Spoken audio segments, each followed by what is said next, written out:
Ving, Ving. Ving, Ving. Bumati ka. Alam po, Kuya Will. Alam, bumati ka. Ving, Ving. Pinabati ko nga po pala yung mga magulang ko po dyan sa Masbate po. Maayong hapon sa inyo na tanan, mga taga Masbate. Mapa, di na ako pa kay Kuya Will. Okay, tiga Masbate kang tubo. Apo, Saan ka pinanganak? sa Masbate din po ako lumaki. Okay, kailan ka napunta ng Maynila? Ilang taon ka na yaya? Ano po, 2 and 5 months po. 2 years and 5 months. First time mo ba magtrabaho as yaya? Opo. Bakit ka na masuk ang yaya? Kasi po, tumigil po ako sa pag-aaral po, Kuya Will, noong 2016 po, Kuya Will, kasi nagkasakit po yung both parents ko po, Kuya Will. Saan napapadala ka ng pera, buwan-buwan? Opo. Paano yung pag-sweldo mo? Excited kang padalhin pera? Yes po, Kuya Will. Yun ang titira sa'yo. Minsan po, hati. Minsan, mas marami sa kanila. Kasi mas need po nila ng pambili ng Palakpakan gamot. nyo nga si Ving Ving. Galing ni Ving Ving, di ba? Bing, bing. Pakilala mo na kung Cute sino eh. ang kasama mo. Pinapakilala ko po nga pala sa inyo lahat, ang pinakamabait kong amo na si Kuya Paul at ang cute kong alaga, si Baby Kelly. Ay, hello po, Kuya Will. Ay, Ma'am Paul, kamusta? Ano bang trabaho nyo? Meron akong machine shop sa bahay. Nagpa-fabricate ako ng mga lightings, mga bahay ng ilaw, mga wall lamp, post lamps, tsaka mga ilaw sa karosa tuwing Holy Week. Okay, sige. Opo. Ano gusto nyo sabihin kay Bing Bing? Beng, maraming salamat at inaalaga mo buti yung mga bata, lalo na yung mami niya nasa abroad. So, ayun lang. So, sana yung tiwalang binibigyan namin, wag masira. Kahit saan naman magagamit mo yan eh. And then, ayun lang, alagaan mo buti kasi mahirap ng palitan to. So, ayun lang, Kuya Will. Ang wife niya nasa abroad. Opo, Saan? Kuya. Nagbabarko po. Yan, ito. Baka gusto nyo batiin. Ito. Benilda, so dito ako sa Wawawin. So, ayun lang, miss you. Ito yung baby nyo. Pakisabi. Kelly. Baby Kelly. Okay, Lilo po. Hi ka. Hello. Ang cute, no? Hi ka. Oh, hiya siya. Ilan taon na siya? 2 years and 7 months. Going 3. Going 3 na po. Pero gusto ko makita siya ng mami niya eh. Okay ka kay mami. Sige na, tulungan ko. Sige na. Kasi napakahirap ho ng buhay. Yung anak mo, napapalayo sa isang ina. Alam niyo, meron kami mga naging dito. I think sila yung nanalo, no?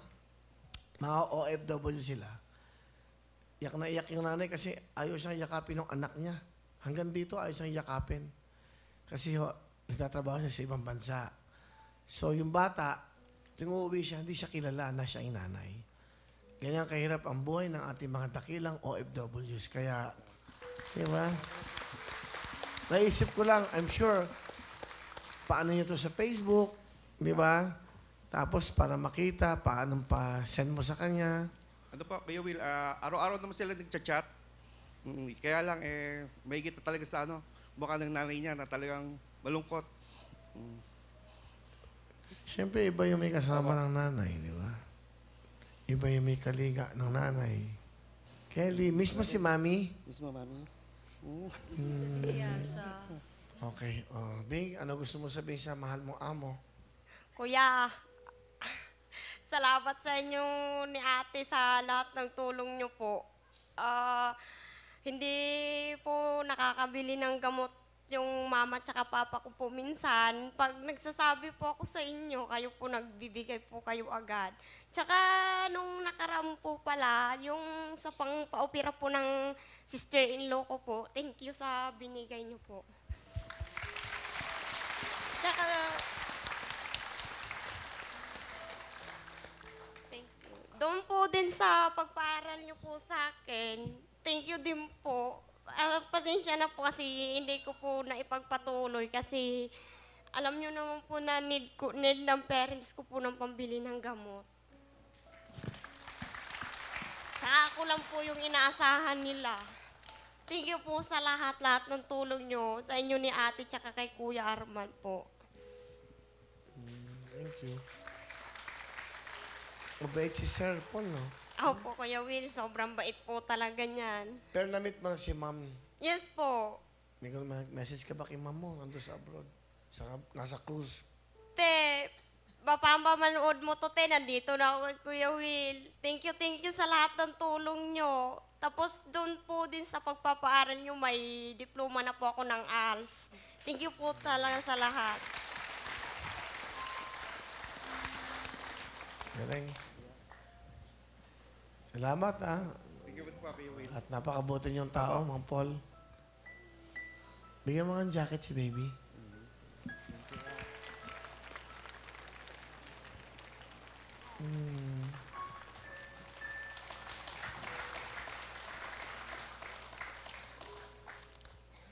Aware mo na. Ganda ng mukhang amo eh. No? Oh. Kelly. Tito Willie, oh. Ayoko. Sabi niya. Oh, sa iyong nalagaan, ano gusto mo sabihin? Kelly, pagpakabait ka lang. Yun lang, I love you. Okay. Ganda, oh. Ganda ng bata, oh. Palapakan po natin si Mr. Paul at siyempre si Kelly. Thank you. And God bless you dahil napakabuti niyong tao. Ay, salamat po, Sana Kuya Will. marami pang mga ganyang tao. Salamat.